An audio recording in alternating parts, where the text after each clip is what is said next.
Isang araw bago ang Semana Santa, fully booked na ang ilang kumpanya ng bus para sa mga biyaheng probinsya. Sa mga pupunta naman ng airport, agahan niyo po dahil mahaba na rin ang mga pila. Nakatutok si Mav Gonzalez. Sa Huwebes Santo pa walang trabaho ang karamihan. Pero ngayon pa lang, dagsana sa paliparan ang mga magbabakasyon at uuwi sa probinsya. Sa NAIA Terminal 3, mahaba ang pila ng mga pasahero buong umaga. Mas maganda kasi kung ngayon na kaysa sumabay kami sa mas maraming tao. Oo. Paano ginawa niyo, ma'am? Nag-leave? Yeah, nag-leave.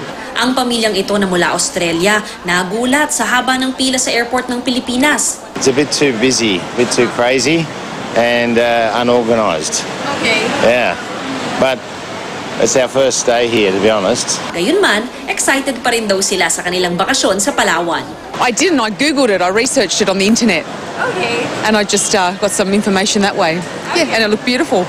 May dalawang security checks pa rin sa terminal. Isa pagpasok ng gusali at isa papunta sa boarding gates. Bukod pa sa pila ng check-in counters at immigration kung international flight.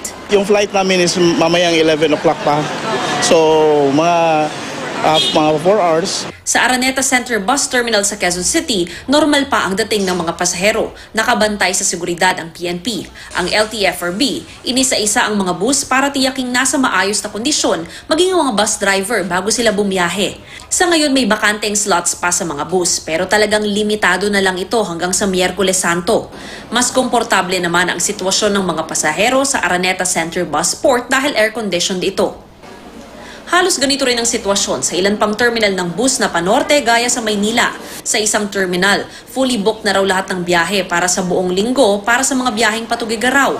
Pero may pag-asa pa rin makasakay dahil maaaring ilabas ng LTFRB ang mga inaprubahang special trips para sa ilang bus line sa susunod na linggo. Wala nang operasyon ng mga bus sa Huwebes Santo. Magpapatuloy ito sa Sabado. Mav Gonzalez, Nakatutok, 24 Oras.